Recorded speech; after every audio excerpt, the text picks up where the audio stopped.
Well, today we're out here at the pond. Been a little bit of a hectic winter this winter, but I really wanted to give it up to RPS Pumps for this AIR200 aerator. I'm actually really impressed with it.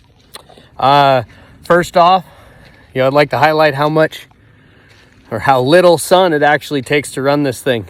You can see right now, sun's pretty much completely behind the clouds, if you can see it there.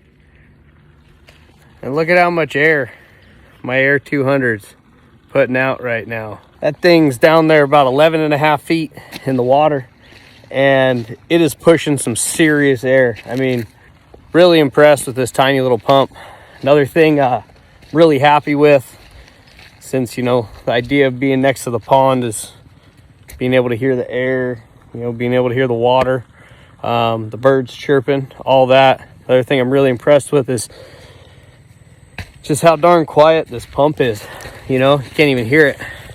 I'm right next to it, right here, and it's just chugging away.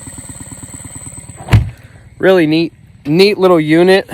We're loving it out here on the Spike Ranch.